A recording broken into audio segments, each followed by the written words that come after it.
anytime you feel the who do I think I am, that's when we need to remember who we are. I am a child of God. I know he's in awe of me. As many mistakes as I've made and whatever you want to call it, I don't care. Like there is an underlying like force that really guides us. And I wrote the job description for the executive team at one of the largest banks in the nation.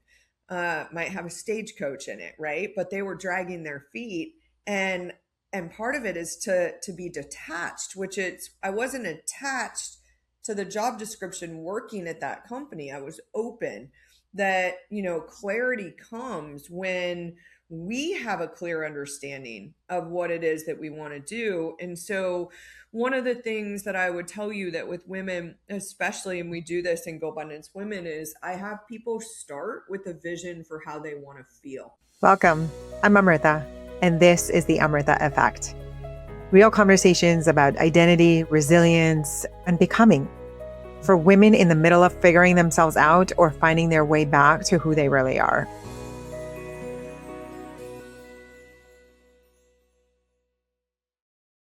This episode is made possible with the support from the following sponsors. Fabio Gula at Luminant Bank. If you're thinking about buying or refinancing, Fabio offers over 35 years of experience and helps match you with the right loan, not just a one-size-fits-all. And Tyler McBroom at TRM CPA. They are a proactive CPA company helping business owners maximize profits and pay as little tax as legally possible. Main Street Title. They deliver your title on time, every time. And last but not least, Lauren DiCarlo at Zingarli and DiCarlo. If you have any real estate transactions for buying or selling, reach out to them for representation. I am so excited with our guest today, Kelly Resendez. Kelly is so much, and I'm going to try to piece it into a small little bullet, but she is a business executive, a best-selling author, a women's empowerment leader. She serves as an executive at the fintech company Good Leap and is the co-owner of Go Abundance Women, and it keeps going. Drawing on her background in the financial services, Kelly authored Big Voices and founded platforms dedicated to sustainable success. And you're an active coach. You coach people on mindset, transformation, wealth building, and on and on and on. So I can't wait to dig into everything that you have come from and are in and where you're headed next. Give us a synopsis. Yeah. So, first of all, I would say that, I've been in personal growth and development for, call it 25 years, and it's been a long journey. And the one thing that I can say is that my life is very guided. And when we surrender and we awaken that, like, the present moment is the most important moment in our life, everything shifts. And I can tell you, I still work at it every day.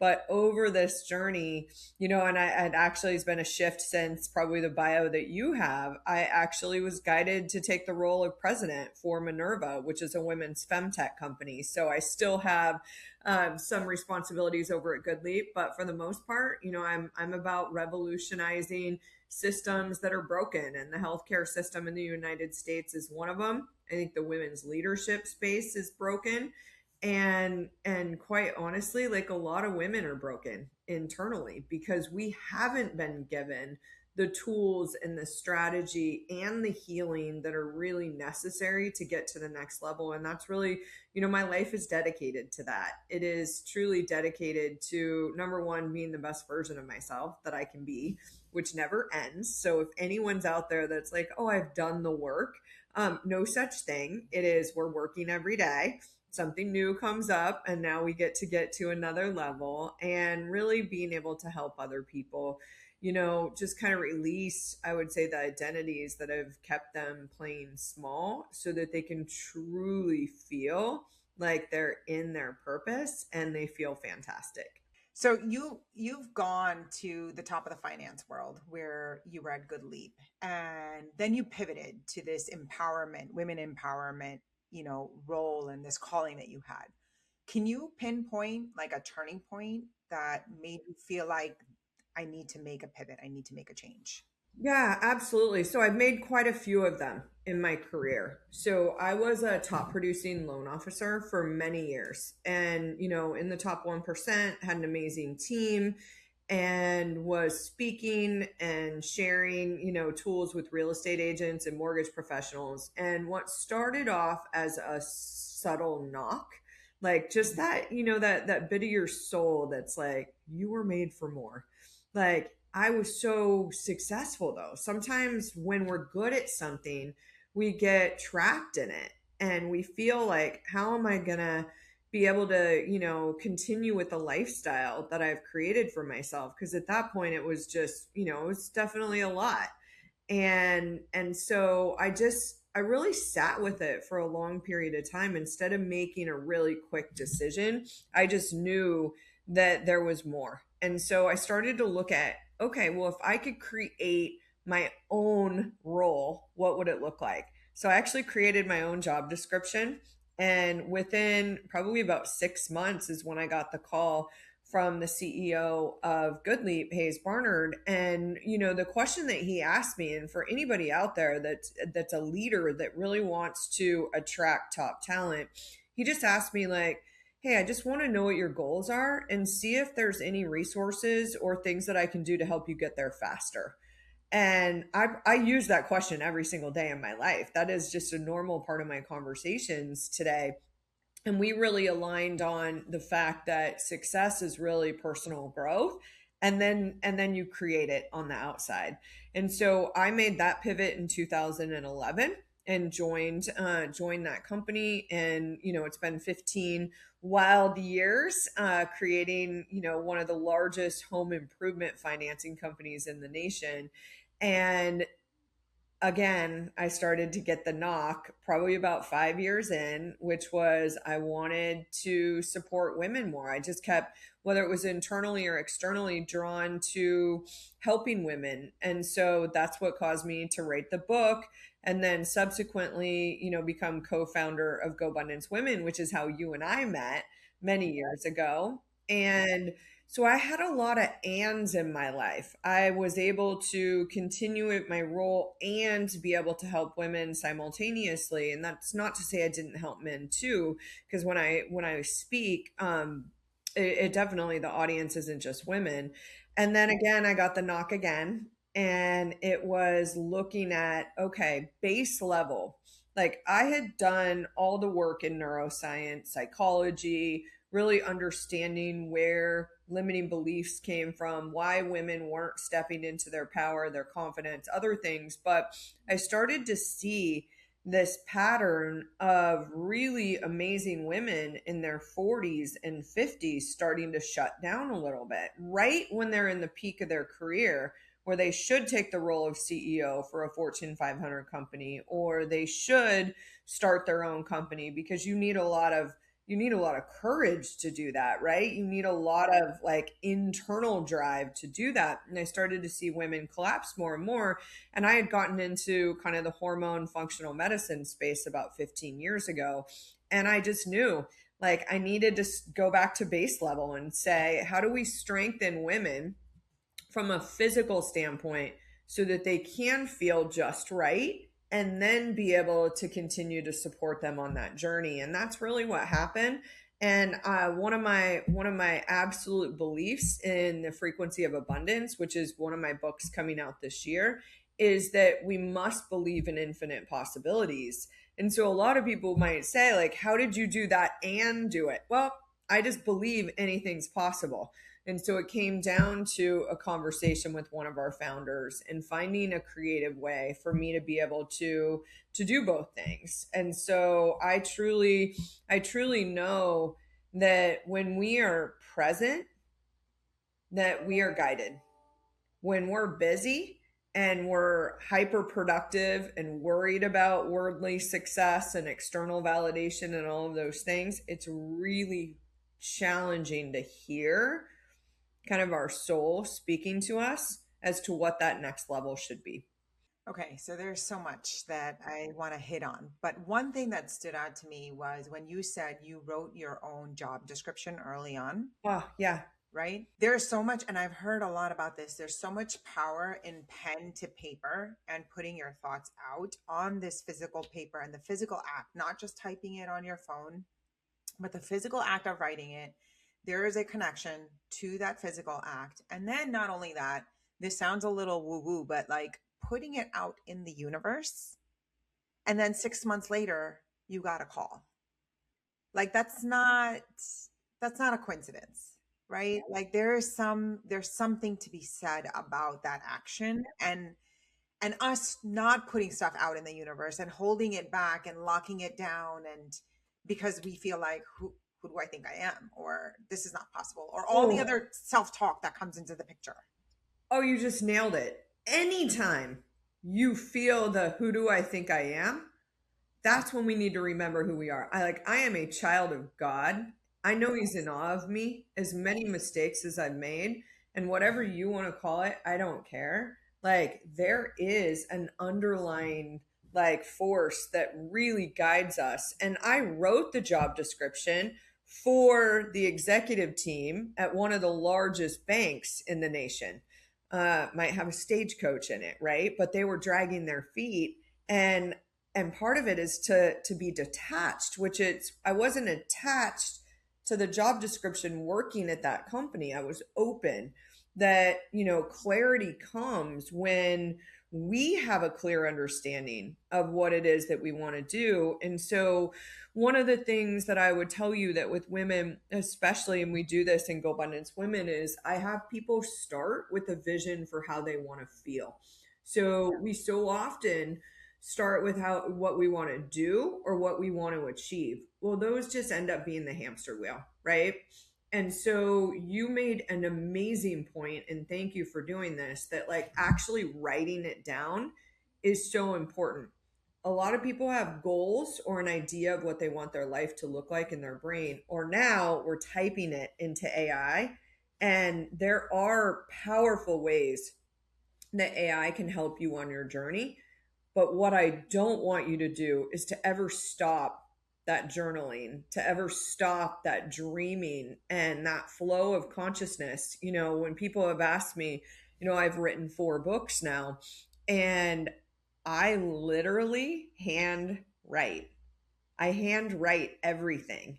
And then it goes to a transcriptionist and I rant. I don't follow a sequence. Like I follow like a what am I feeling like? I might have ideas of each section of the book, but I don't necessarily know until that morning because I might be on a walk and something inspires me and then I go back and people will say like I don't have enough time. I have written 4 books by dedicating 15 to 20 minutes a day. Now, go look at your settings on your phone. How many people lose 20 minutes on TikTok, 30 minutes on Facebook? I mean, I'm not that I don't do those things, but I'm very disciplined about my neuroscience, which is understanding the power, number one, of reading a physical book 10 minutes a day, super important. I read every day and not always to improve myself, sometimes just for fun. Gotta love a good, strong rom com in my life. Reading and writing are still super foundational to being able to improve our neuroscience and then teaching your brain. One of the things that I speak on most is that you want to look at your brain as basically like your AI or your first cell phone. It's old technology. It's survival, doesn't really care about you thriving, changing the world. It's like, oh, you're breathing still. I've done my job. Oh, you got hurt, but you survived. I'm going to put you back into the same situation again. And so when we see our brains as separate from who we are, we can start programming it. And that's really what I believe the journaling, the visioning, writing down your goals that are very actionable. Like you're just giving it instructions. And then the final piece of it is really that, our reticular activator, which a lot of people in real estate know what your RAS system is. And I will tell you, I first learned about it from Brian Buffini like 27 years ago. And I would have never known what that was. It's not a Brian Buffini thing. This is actual neuroscience. And when we start to understand the reason why we probably haven't had all the opportunities that we desire is because we haven't shown our brain what to look for.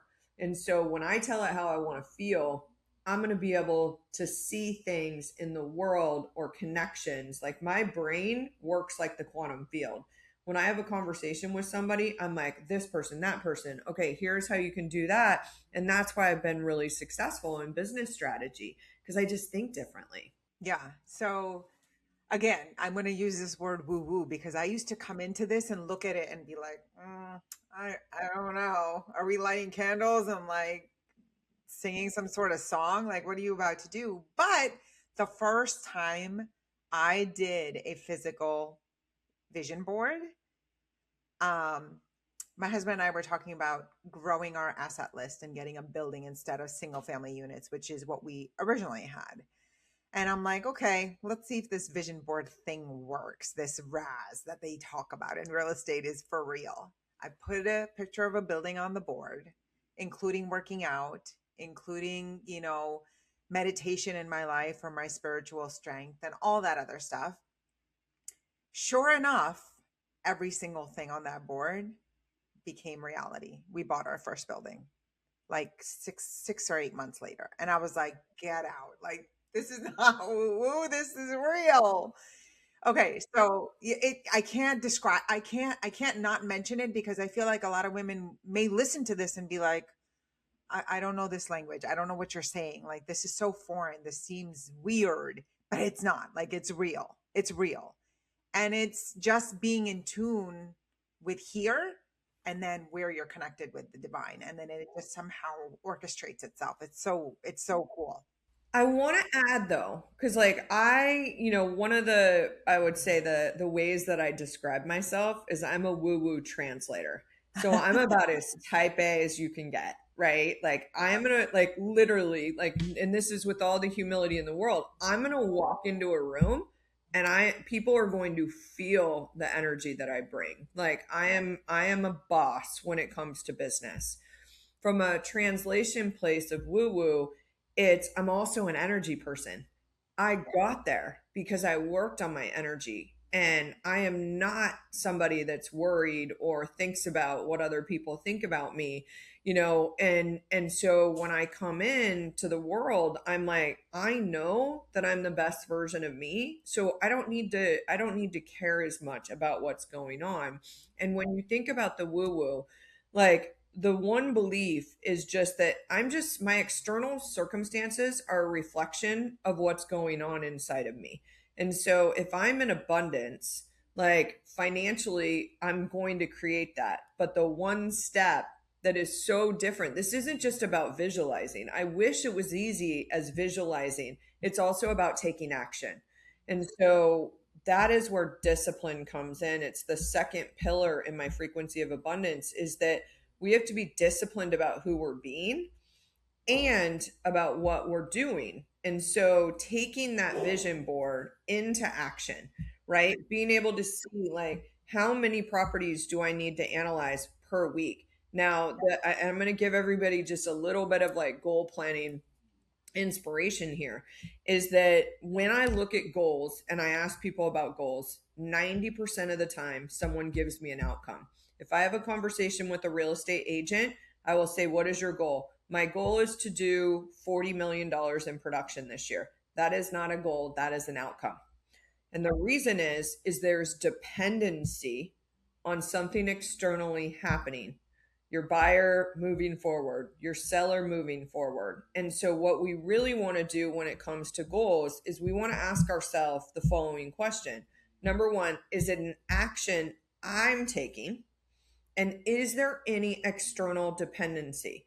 And if there is, then that's where we have to say, like, okay, I've got to go back to the basics and make this goal. Because, like in real estate, if every conversation that you have, you educate them on what you do and you let them know the best way to refer somebody to you, like that's a solid goal, like solid, right? And so when we do that, that's where magic ends up happening. And, part of why I helped real estate agents and mortgage people is because I'm like, man, they're just simple tweaks that we can make in someone's business, like in how to network more effectively.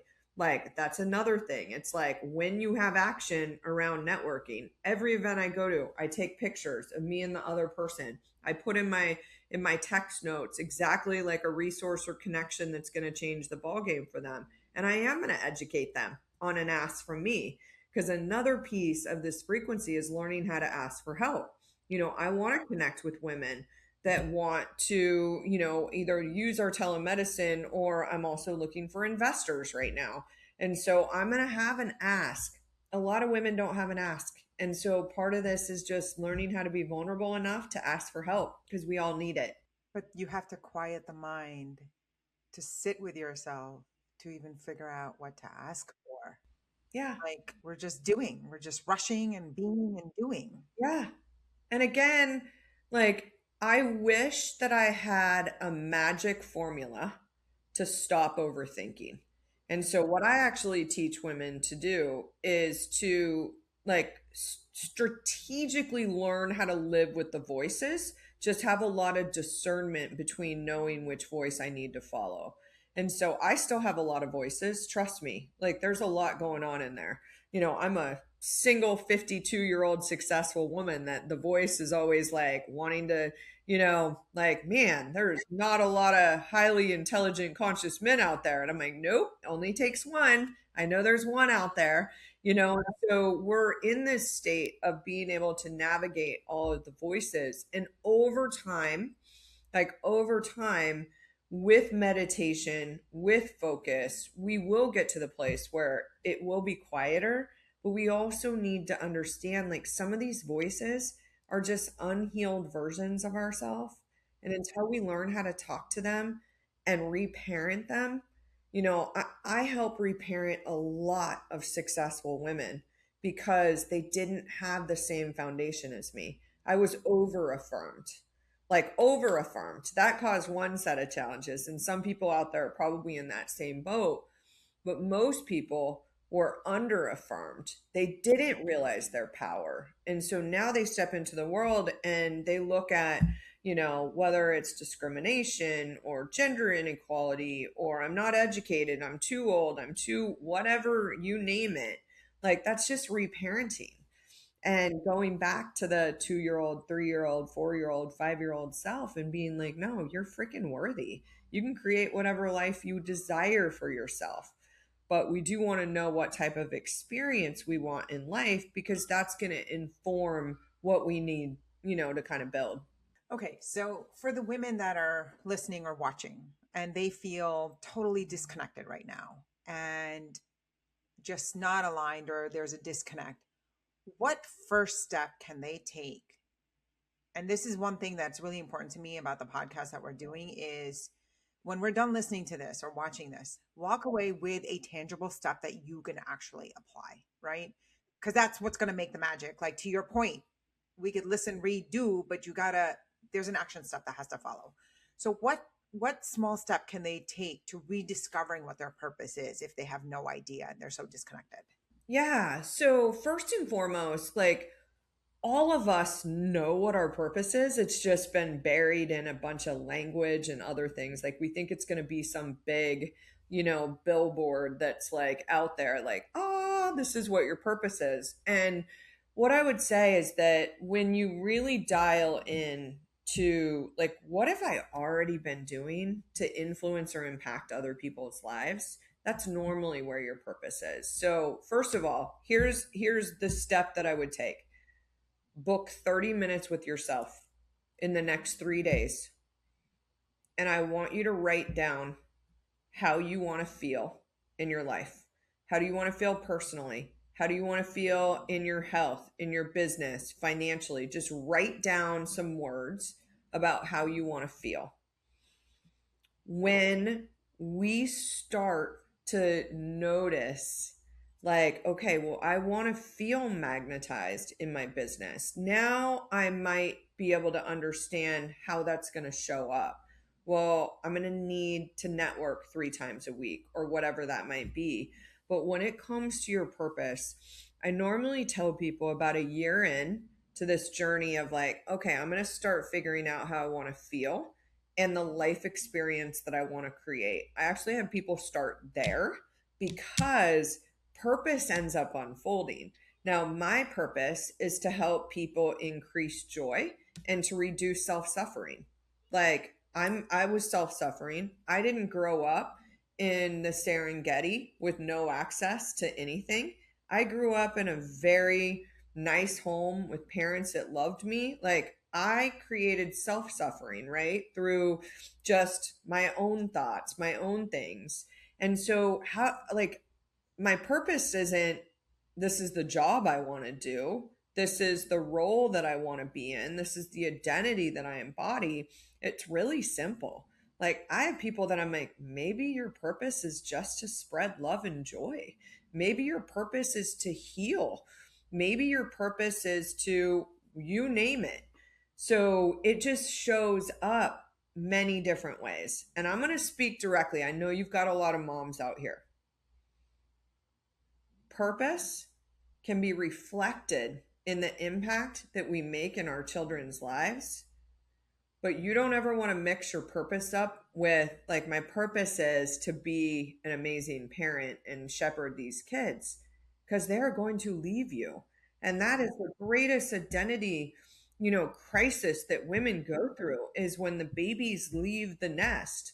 First of all, trust me, they're going to come home. The world has changed. All the kids are coming home now. Like my 21-year-old lives with me and we work together and there's a I'm really they might not come home. But um when we mix up our identity with wife, parent, executive, any of these other things, like that's where we're let down in the future. So the greatest path is like really when we get down to nothingness and we just find a way to express our purpose in the world without attachment. And I know I'm going a little deep on this, but like for the women listening, it is just like, yes, like I helped my children increase joy and reduce self suffering. How did I do that? I did that this way, right? I help women. I've helped leaders in my company. I ran our leadership and mentorship program. I speak, I do all of these things. It shows up in everything that I do, but it's not like this, it's not my career.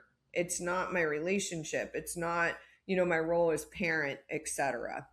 Yeah, it is deep, but I resonate with it so much because, the faith I come from, it's all about detachment. It's 100%. Yeah. all about detachment and all about just you and the divine, and that's it. There's nothing else. Everything else is we're just in a show or a circus. A Like game. I it's a gamify life game. all the That's time. it. Yeah.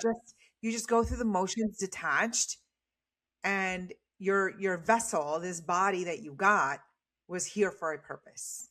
100%. And sometimes our purpose is healing, for anybody that believes in past lives or other things. Like it doesn't matter what you believe as long as you believe it fully and you just kind of know like I gamify life, right? If somebody comes into my life and they're triggering, I'm like, thank you. Thank you. Like I didn't realize. Like I thought, dealing with my dad for the second time after hip surgery at 90, going through a lot of stuff, rather than I am so angry, it's just thank you. Like because I'm judging if I'm triggered. And that's part of, I mean, and like in Buddhism or other religions that are out there, like it's non-judgment is the way to inner peace. And yet we've been taught to judge. I mean, look at all of social media. That's all it does.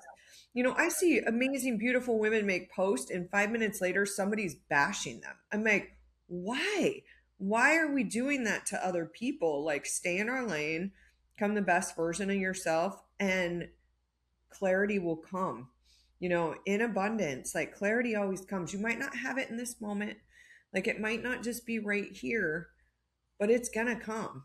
And it's going to come in many different forms. I mean, just to give you a quick, vision and goal story for myself, I felt pulled to write another book, and I didn't know what it was on. So I prayed every day. I'm like, God, show me, just show me what you want me to do, and that kind of thing. And I actually took a couple stabs at writing on different things, and I just wasn't feeling it, right? I went to speak at an event, and John Maxwell was speaking there with me. And John asked me as soon as I was done speaking, he's like, have you written a book on this specific thing? And I'm like, no. And he's like, you need to write a book on this. And I was like, thank you, God. And John was like, I'll write your foreword, I'll help you, which he's done all of those. And it was just, again, divine guidance. I didn't push it too much. I just allowed, like, the allowance that we need for some of these things to come into our life is super important. Yeah, you felt the pull and you surrendered and said, "Okay, I'll wait for the idea to come to me." And then here is another human vessel who is delivering the message. That's all John did, right? Like he didn't have the backstory of what your pull was or anything, Nope. but the divine sent the message through. And these are like I call them breadcrumbs. The divine is dropping breadcrumbs for you. Are you aware? Like, are you aware? Are you seeing them? Okay, so we talked a little bit about the internal voices, the imposter syndrome, and like who do we think we are? Um, what is a practical tool to quieting that imposter syndrome when stepping into like this new identity that we're trying to find? Yeah. So the number one thing is I would create a new emotional narrative for your life. Right now, we all have one. I would actually use AI for this because it's really great at helping you. Like, go into AI and write down some of the feelings that come up that create imposter syndrome. Like where you're like, I feel like I'm not smart enough, or I feel like like I had one a couple weeks ago where a woman said, I feel like people are gonna find out, and I'm like, find out what? And she's like, that I'm really not good enough.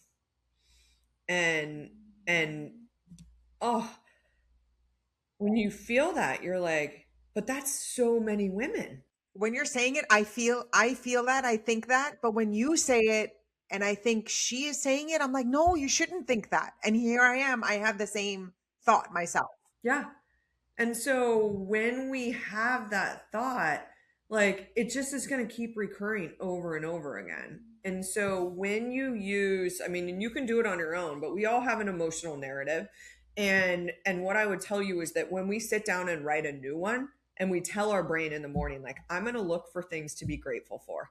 I am going to feel blessed at, certain things. Like, I am embodying my worth, and I'm going to do that today by, celebrating myself. Like, women that look in the mirror are like, oh my gosh, look at my wrinkles. I've got to go get my highlights, or, this has changed, or whatever. Like, I want to push women to be in awe of themselves. Like, honestly, like, we are amazing creatures, whether you had kids or not. Like, what our bodies are capable of doing is nothing short of a miracle, right? And so when we start to feel that way, it will definitely make a big difference. And so you need to just look at it every single day. Now, I would also tell you, put it in your notes on your phone, because I can't take away the trigger right now. It will happen over time. Let's say you go into a meeting, someone makes you feel smaller, and there are a lot of people out there, and I see women do it to one another worse than men. Like, I honestly, like, it is crazy. Just competition and scarcity breeds, doing that. And so feel it in your body, like, feel the imposter syndrome, name it. Like, interesting. I think my imposter syndrome just got activated right now.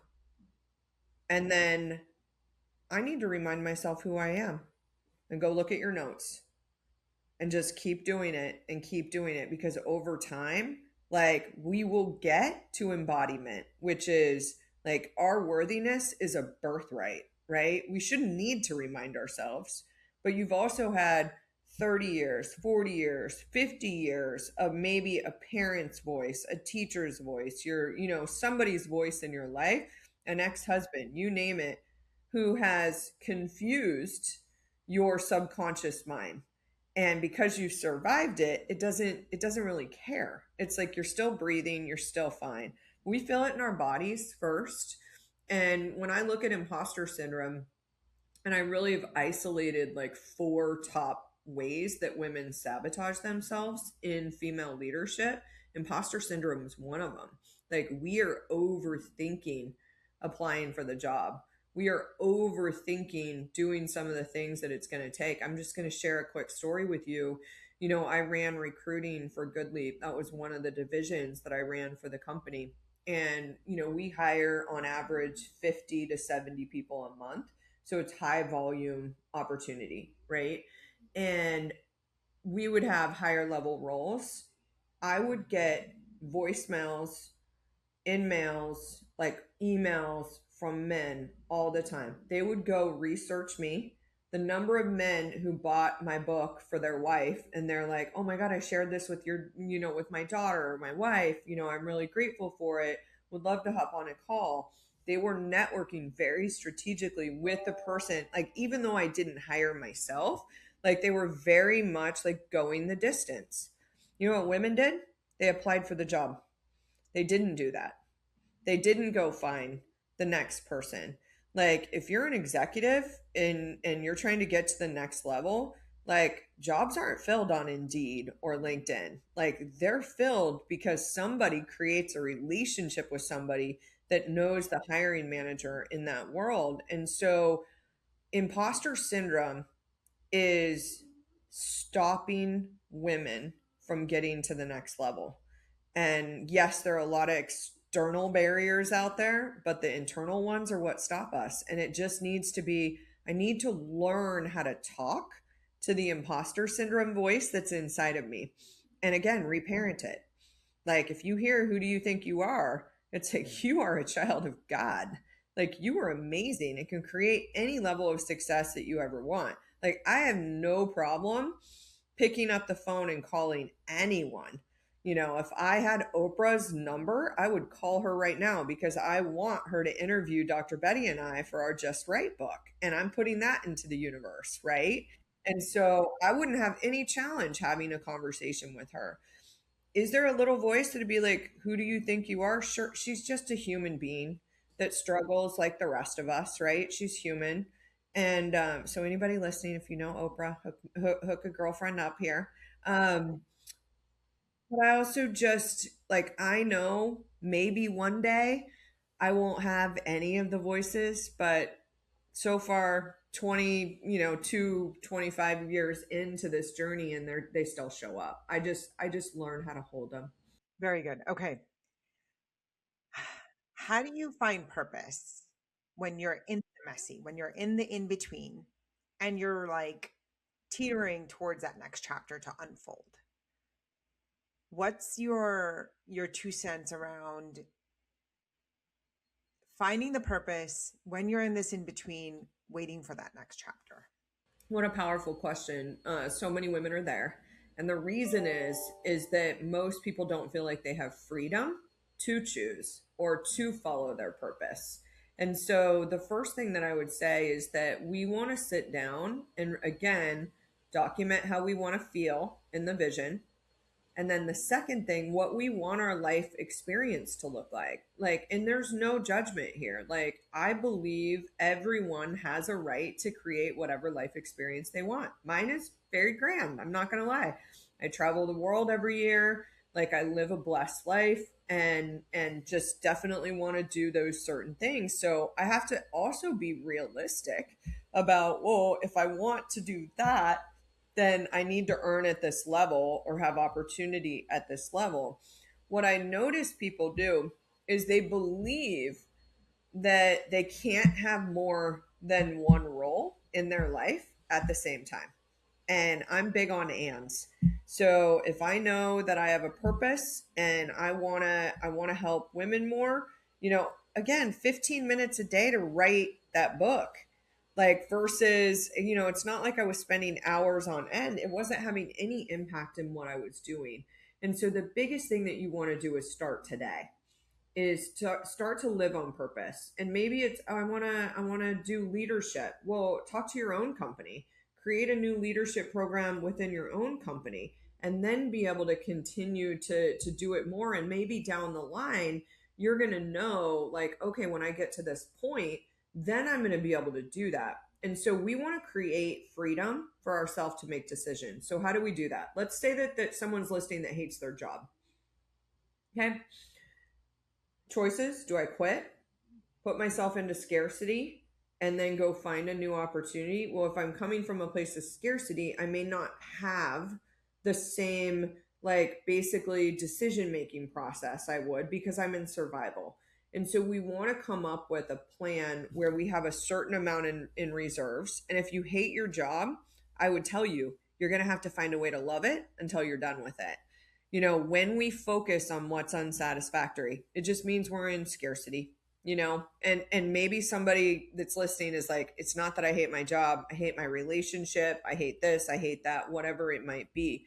You're going to have to figure out, like, right now I'm in survival, I need to move myself to the next level. What are the things that I need to do in order to be able to feel that way?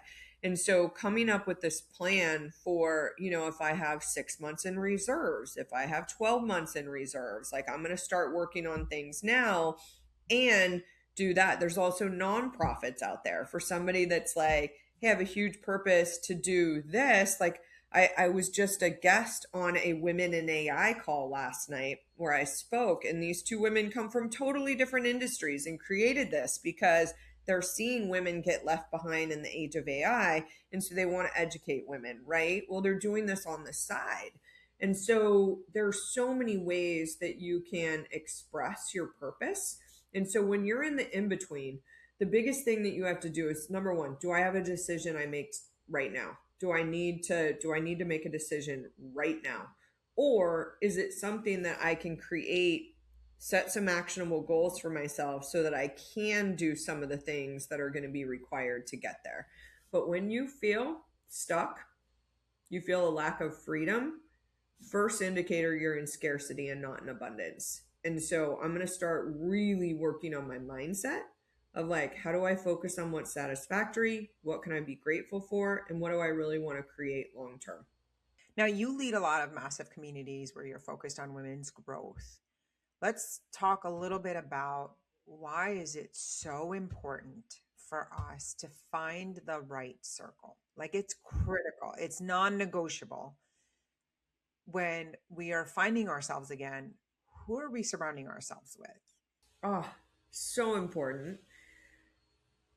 The third pillar in the frequency of abundance is environment. And there's two pieces to the environment. One is internal, like, what's my physical and emotional well being? The second one is, what is the external world that I surround myself in?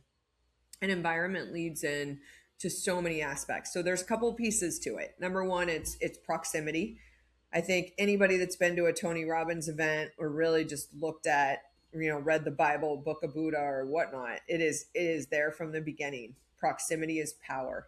You need to surround yourself with people that are like-minded and or going to challenge and hold you accountable to the things that you really want to do. And this was a really tough season for me, because when I got into personal growth and development early on, none of my friends did. So not only did I have worldly success, I also had some of the internal, growth that I was experiencing. And first, a lot of people will just say, like, get rid of, the people in your life. No, I just believe that we have different groups of people for different things in our life. And so I needed to become intentional about who I surrounded myself with. Because I have the kind of personality that people will say, like, when are you ever going to slow down? Like, when are you going to be satisfied? Never. Like, I literally am, like, I'm just that person. Like, I'm excited about growth. I'm excited about, just building new things. Now, if you tell me to do maintenance in a company, I'm going to jump off a bridge. It is not for me. I am not a maintenance person. And so it's just really having that self-awareness of who I am in it. Well, when everyone would say that, like, some of us tend to make ourselves smaller, right? We stop sharing, we stop celebrating, and then we're in isolation doing whatever it is that we're doing. And so when you're intentional about creating a group of people that are super supportive and they're going to ask you questions like, who can I connect you with? Like, what resources are going to change the ball game for you? Or have you thought about this? I got on with one of our members last night who's growing her company, and we came away with like 8 freaking amazing ideas and contacts for her to be able to do that. And it's like, that's the kind of relationships that we want with people in our life so that we can get to that next level. And so, Go Abundance Women, I had looked around and not really found anything that was really like, there were achievement groups, executive leadership, but there wasn't really a group that was the whole life, right? Like, when I met you, one of the reasons why, like, there's so many reasons why I admire you, but one of them, which is like, you're always going to be in this space, is just the way that you spoke about your husband and your relationship, right? Well, that's what I want. I'm not going to just hang out with bitter single women that are going to complain about everything. I want to learn and grow from the women that already have a relationship that I admire. Same thing in leadership and health and other areas. So it's super important. And that's really what we do in Go Abundance, is we want to help you grow your business, your investment portfolio, but we don't want you to sacrifice your relationship, your health, other areas too. So for those women that, are not in GoBundance yet or have access to GoBundance, but are isolated in their current season, and if she's in a situation isolated in the season she's in, how can she start attracting the right people that she should align with, or those that align with her future, like practical? Yeah. Number one, again, we want to write down how we want to feel. And when we start to focus on that and we start to feel grateful, we start to feel some of these higher level emotions, those people will just come into your life. It's magic. And then the second thing that we can do is invest.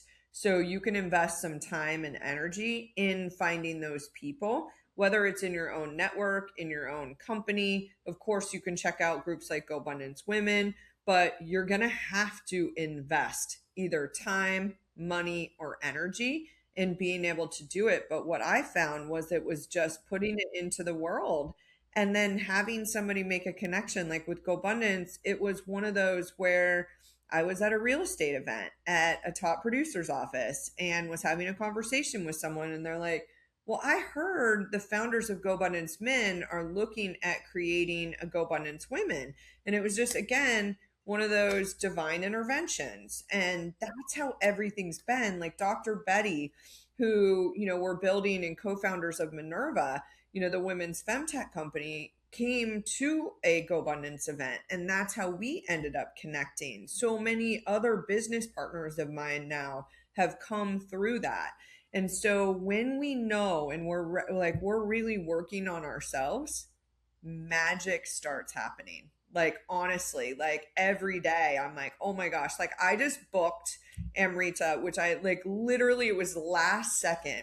So my girlfriend, Dr. Romy, who wrote Broken Brain, is going to come to Cabo with us now. And it was just one of those things that it was like divine, like boom, this just happened. And now we're going to do a fireside chat because, it's mental health month. And she's like literally one of the smartest human beings that are out there that talks about this. And it's just like little things like that. It was just a ping. Like, I'm like, you know what? I'm just going to throw it out there. I love it. I can't wait for Cabo. I can't wait to see what Me you're doing. too. Me too. Okay, so what is next around the horizon for you as you're continuing to scale your impact and helping women? Tell me what's going on for you. What are you stepping into? Yeah. So this next season is we've got technology that's coming out later in the summer, which is basically going to help women get personalized care on a daily basis. It doesn't matter if you use our platform for telemedicine or someone else's, you're going to be able to basically just get an all-in-one like place where it's like going to give you some really cool ideas every single day to do some of the things that are going to support your health and well-being, whether it's, consume, the right amount of protein, fiber, like what is all the sleep data that we really get mean? Like how can you actually improve some of these things and kind of take your life to the next level? So that's a big one. And then Dr. Betty and I have our book coming out this month called Just Right.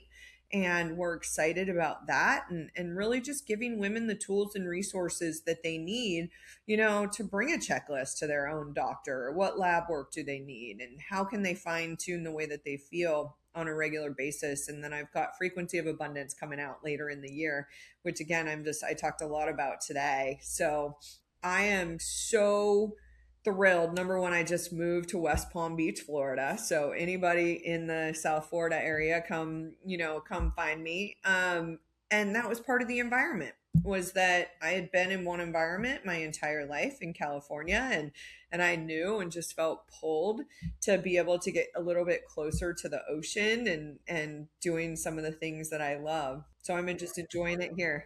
So many blessings, man. So many blessings in your path. Good for you. And you're sharing that. And that's the best part, right? Like you're putting that back into the universe for so many women that need it and don't even know they need it, you know? Well, I was asked this question last night. Like, most women have been taught to be humble and not brag. Like, how do we really show up in the world? And I'm like, the minute you hear that voice, like, it's really just saying, make yourself smaller. Well, we would never say that to ourselves, right? You would never say, like, make yourself smaller. If you just closed a big deal, like, you might second guess yourself. Should I post it? Should I not? Like, are people, like, no, you're really making yourself smaller. We need to normalize celebrating our success.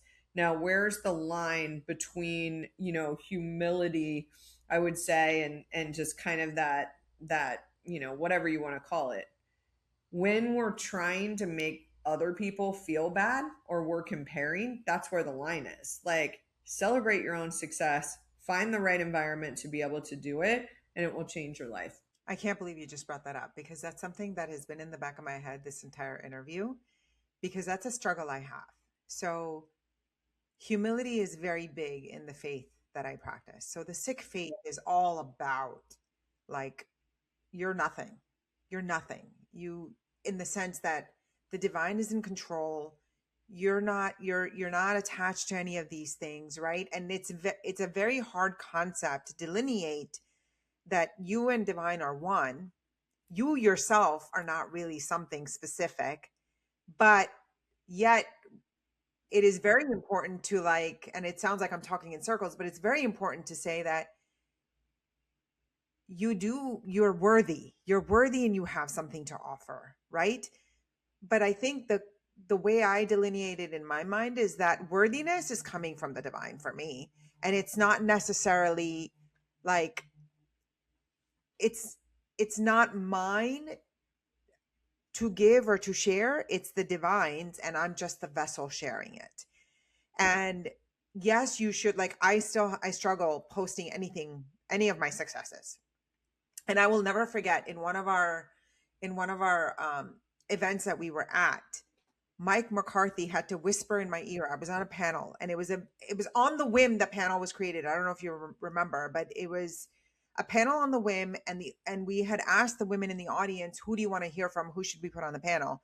And my name was mentioned, and I was like, "What? Like, why do they want to hear from me? I've got nothing to add. Like, what? Like, that's a mistake."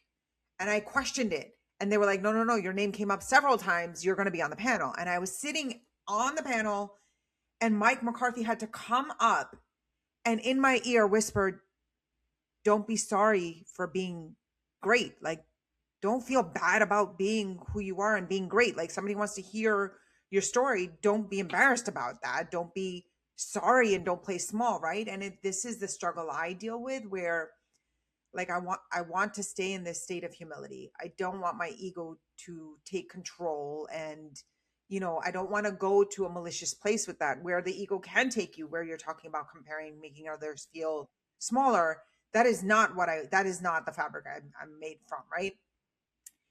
But having to show up and be comfortable with your success that you've earned and you're living in, it's okay to have that, and being able to delineate, the not so healthy ego versus self-confidence, self-worth, and humility. Yeah. I mean, I could talk a whole nother hour on this. I know, I Like, I've know. actually written quite a bit in this area. And what I would tell you is that the path to enlightenment is nothingness. It is nothingness. Like, it is the relinquishing of all identity. Like, it is just embodying, like, that I am a child of God, that, the divine, however you want to speak it, I'm just a vessel, right? But I'm also a chosen one. And when we look at, like, really the definition of humility, it is next level humility. Like, not the way that we've taught it in the Western world, which is make yourself smaller, don't brag, don't anything. It is authenticity. And, I look at, like, the difference between me and my best friend, and it's like I was given this instruction to be this huge voice, and she was given instruction to be super supportive of the big voice, like Gail and Oprah or whatever it is. And, like, I wouldn't be where I am without her, and she wouldn't be where she is without me. But it's just pieces of a puzzle. And I think that's where, like, we've got to get back to this place of, like, you've created a lot of amazing success in your life, and you've created just while you're being an amazing wife, while you're being an amazing daughter, while you've gone through challenges and been a great parent, all the things, right? Why aren't we celebrating that? Right. Because we feel like we don't have the right. Yeah, it's not humility. It is like, wow, I was given the tools that equipped me to be able to do that. Like, when I show up with gratitude for it, like, every day I'm like, God, why me? Like, I'm literally like, why Why me? me? Like, Yes. why me? Why did you choose me? Like, I'm so honored. I am so honored by the experiences that have pushed me. My journey started because my mom got diagnosed with dementia at 57. My sister is in a mental institution. I lost my niece, who I had to parent for a while, like a year and a half ago. I still say, why me, Lord? Why did you give me these incredible experiences that have even created more momentum towards helping other women so that they don't experience some of these things? And that is still being humble. Like, it's one of those just shifts that we need to make as women. Like, who do you think you are? You are worthy. You are chosen. And when we embody that, freaking the world is going to change. And that's what I'm here to do. And I know you are too. Yeah. You are the child of God. Yes. What a great note to end on. I love this so much. And I could just go on for hours, but where can people find you if this resonated with them? Absolutely. I mean, first thing that I would say is that, check out Go Abundance Women. It's great to get into the fold in that. We've got amazing content that comes out every week. And so no pressure to take a look at actually joining, but listening to our podcast, Power Up Your Life, which, we've got to make sure. Have you been on it yet? No, I haven't been on it, but I'm a listener. Power Up Your Oh, Life we're is, getting you is my on there, jam. girl. I'm going to send an email as soon as we're done. And then, just check out getminerva.com. And if you're a woman in your 40s or 50s, just over time, we'll bring you a lot. We host Minerva Lounge every Monday, Q&A with Dr. Betty and I about how to up-level women's health. So it's a great way to just kind of get connected there too. And then just keep an eye out for some of our books that are coming out, which we'll be sharing on both platforms. So thank you so much for having me. I'm so excited and I'm so proud of you. Just watching you take this vision and creating your goals, getting the right connections and putting it on the air is just, it's no easy feat. So I hope you're celebrating your amazingness. I am. I'm learning to celebrate it. I am still learning to celebrate Yay! it, but I'm very grateful. People Yay! like you in my life, for sure. Can't wait to play with you in Cabo next week. Yay. See you Awesome. there. Thanks for Thank you having so me. much. Bye, everybody. We'll see you in the next episode.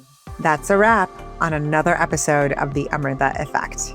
Nothing is wrong with you. You are just in the middle of becoming. If this resonated with you, please share it and subscribe.